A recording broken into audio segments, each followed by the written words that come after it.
이번 파트에서는 최고의 리더십을 가지기 위해 필요한 존중과 칭찬을 이야기하려 합니다.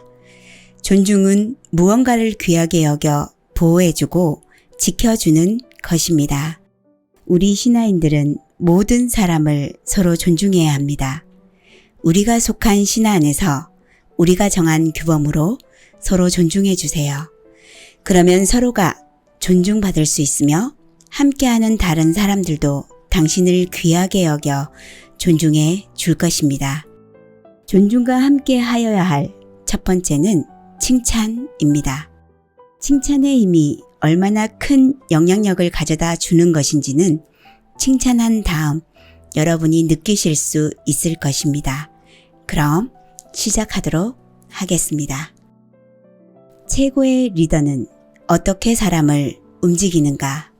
저자 리슈 애청, 출판 라이눈, 리딩 진혜현. 넷째, 인재 활용. 존중하고 믿어주고 칭찬하라. 상사도 관리하라. 부하를 관리하고 좋은 관계를 유지하는 것보다 상사와 관계를 유지하는 것이 몇 배는 더 힘들다. 어느 날 아침 드보라는 출근하자마자 상사의 호출을 받았다. 그는 드보라에게 까다로운 업무를 잔뜩 맡기면서 앞으로 몇 주 동안 더 많은 일을 해야 할 것이라고 했다. 그 말을 듣자마자 드보라는 마음이 조급해졌다. 출장 간 남편과 갑자기 병원에 입원한 아들 생각에 속이 답답해진 것이다. 어떻게 갑자기 이렇게 많은 일을 맡긴단 말인가? 게다가 혼자서 이 까다로운 일들을 어떻게 감당한단 말인가?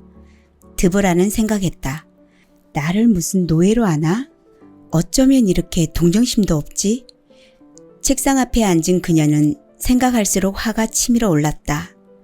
그녀는 속상한 마음에 사무실의 친한 동료에게 컴퓨터로 메시지를 보냈다. 저 로봇 같은 인간미라곤 하나도 없다니까? 그런데 그녀가 고개를 돌려 동료를 보니 얼굴 표정에 아무런 변화가 없었다. 그때 문득 드보라는 사무실 창가에 앉은 상사가 컴퓨터를 보며 얼굴이 푸르락해지는 것을 보았다. 이게 대체 어찌 된 일인가 말인가. 메시지는 엉뚱하게도 상사의 컴퓨터로 발신돼 있었다. 그녀는 순간 눈앞이 깜깜해졌다. 어쩐다. 드보라는 숨을 들이쉬고 냉정을 되찾은 후 이 문제를 어떻게 해결할지 생각했다. 그녀는 지체 없이 상사에게 메시지를 보내 따로 뵙고 싶다고 했다. 잠시 후 두 사람은 고객 접대실에서 이야기를 나눴다. 드보라는 진심으로 사과했다. 일부러 보낸 건 아니에요. 동료에게 보낸다는 게 실수로 발송됐네요. 사실 어제 오늘 집에 안 좋은 일이 있었어요. 남편은 출정을 갔는데 아이는 병원에 입원하고 업무 스트레스는 커지고 이래저래 마음이 복잡하더라고요. 로봇이라고 했던 건 정말 죄송합니다. 지나치게 많은 업무를 빡빡한 일정에 맞춰주시니 일을 맡는 제 기분은 생각해주지 않는 것 같았거든요. 그런데 다시 생각해보니 저희 집 사정이나 제 기분을 말씀드린 적이 없더라고요. 그러니 모르시는 게 당연하죠. 그걸 어떻게 탓할 수 있겠습니까? 제가 정말 어리석었네요. 드보라의 설명에 상사는 고개를 끄덕였다. 게다가 그녀는 미처 몰랐던 자신의 단점을 깨닫게 해줬다. 직원들과 충분히 소통하지 못한 것이다. 상사는 그 일로 드보라를 꾸짖는 대신 자신의 부족한 점을 일깨워줘 고맙다고 말하고 심지어 앞으로 주의하겠다고 약속했다. 얼마 지나지 않아 회사에서 대외협력부 담당 직원을 선발하게 되었는데 상사는 드보라를 추천했다. 그녀의 뛰어난 소통 능력과 곤란한 일도 무난히 해결하는 장점을 높이 평가한 것이다. 전통적인 경영관리 이론은 주로 리더 본인이나 부하 직원들을 관리하는 방법만을 다룬다. 그러나 부하를 관리하고 좋은 관계를 유지하는 것보다 상사와 관계를 유지하는 것이 몇 배는 더 힘들다. 상사와 소통하고 그의 업무 습관, 그의 기호와 취향까지 고려해야 하기 때문이다. 또한 각각 스타일이 다른 상사들에게 어울리는 소통 방식으로 대응해야 하기 때문이다. 상사와 소통할 때는 반드시 상사를 충분히 존중해야 한다. 당신이 마음으로부터 그를 존중한다는 점을 보여준다면 상사는 당신이 어떤 말을 하든 귀 기울여 줄 것이다. 반면 그렇게 하지 못하면 당신이 어떤 의견을 내놓아도 상사는 당신이 하는 말의 동기를 의심하며 제대로 수용하지 않을 것이다. 물론 그렇다고 지나치게 비굴하게 굴 필요는 없다. 그런 행동은 자칫 상사에게 무능력한 직원이란 인상을 줄 수 있기 때문이다. 부하 직원은 상사의 권위를 지켜주고 그의 성과를 지원해 주어야 한다. 또한 상사가 곤란을 겪거나 갈등의 중심이 됐을 때 문제를 덜어주기 위해 최선을 다해야 한다. 상사는 자기 직권 범위 안에서 책임질 건 책임지고 창의적으로 업무를 수행하는 부하 직원을 좋아한다. 좋은 부하 직원은 상사의 의도를 잘 이해하며 뜻을 함께 해야 한다. 시한폭탄이 될 수 있는 동료 관계.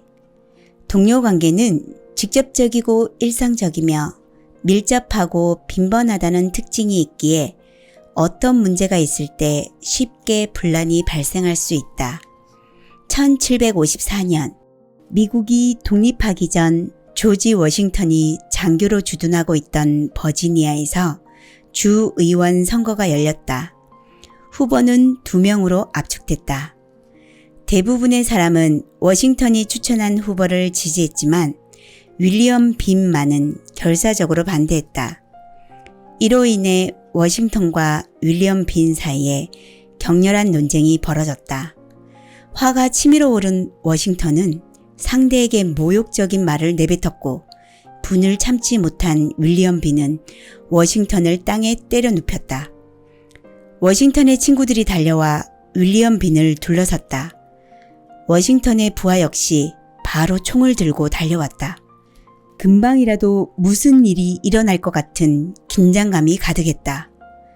워싱턴의 명령 한마디면 윌리엄 빈은 곧장 시체가 될 수도 있었다. 그러나 워싱턴은 오히려 냉정을 되찾고 입을 열었다. 이건 자네들과 상관없는 일일세. 덕분에 이 일은 더 이상 확대되지 않았다. 다음 날 윌리엄 빈에게 워싱턴이 보낸 쪽지가 전달되었다. 작은 술집에서 만나자는 내용이었다. 윌리엄 빈은 이것이 워싱턴의 결투 신청이라 생각하고 즉시 총 한 자루를 챙겨 술집으로 향했다. 술집으로 가는 동안 윌리엄 빈은 어떻게 워싱턴을 혼내줄 것인지 궁리했으나 막상 그곳에 도착하자 깜짝 놀라고 말았다. 음식이 잘 차려진 테이블 앞에서 워싱턴이 환한 얼굴로 그를 맞이했기 때문이다. 빈 씨, 사람은 누구나 잘못을 저지를 수 있지만 그 잘못을 고치는 것은 영광스러운 일이라고 합니다. 어제 일은 제가 잘못했습니다. 당신도 절 때렸으니 어느 정도 분이 풀렸겠죠? 만약 여기서 저와 화해해 줄 수 있다면 제 손을 잡아주십시오. 아마도 우린 좋은 친구가 될 수 있을 겁니다. 빈은 워싱턴의 넓은 마음에 감동해 얼른 손을 내밀었다. 워싱턴 씨, 저 역시 어제 경솔하고 무례했던 것을 사과드립니다. 그날 이후 윌리엄 빈은 워싱턴의 열렬한 지지자가 됐다. 리더의 최종 목표는 큰 일을 완수하는 것이지만 이는 혼자만의 힘으로 되지 않으며 모든 구성원의 힘을 모아야 한다. 조직 안팎으로 사람들과 협력하고 원만하게 지내야 큰 일을 할 수 있으며 성공의 가능성도 높일 수 있는 것이다. 요컨대 리더는 IQ가 아니라 EQ가 훨씬 중요하며 일을 잘하기보다는 바른 됨됨이를 갖추고 있어야 한다. 워싱턴은 바로 그런 공감 능력으로 윌리엄 빈과의 갈등을 해소하고 자신의 목적을 달성했다. 그의 일화는 동료와의 나쁜 관계를 어떻게 처리해야 할지에 대한 모범 사례라 할 수 있다. 타인과 소통할 때는 진정성 있는 마음으로 상대를 대해야 한다. 가는 말이 고와야 오는 말이 곱다고 하지 않던가. 동료 사이는 일종의 수평적 관계로 이런 관계는 같은 계층의 리더들 사이에도 존재한다. 혹은 같은 조직 안에 다른 부분의 리더들 사이에도 성립된다. 동료 관계를 어떻게 다룰 것인가는 모든 리더가 진지하게 고민해야 할 중요한 문제다. 동료 관계는 직접적이고 일상적이며 밀접하고 빈번하다는 특징이 있기에 어떤 문제가 있을 때 쉽게 분란이 발생할 수 있다. 그러므로 상대와 소통할 때 자신이 더 우월하다는 생각으로 임해서는 안 된다. 사실 각자의 경력이 다를 뿐 누가 누구보다 우월한 사람은 없다. 오히려 진정으로 강한 사람은 타인의 장점을 살필 줄 알며 굳이 단점을 찾지 않는다. 모든 사람에게는 저마다의 장점이 있으며 서로 중요하게 생각하는 것이 다를 뿐이다. 그러니 당신이 대단하다거나 형편없다고 생각하지 마라. 어떤 일을 하든 남과 자신을 비교하지 말고 자신감을 갖되 항상 겸손한 마음으로 상대를 대하라. 그래야 협력을 이끌어낼 수 있다.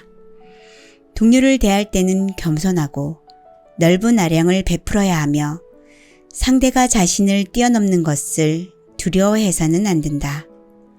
또한 상대의 단점을 지적하지 말아야 하고 자신의 장점과 상대의 단점을 비교해서도 안 된다. 동료의 장점과 경험에 대해서는 먼저 나서서 배우고 적극적으로 참고해야 한다.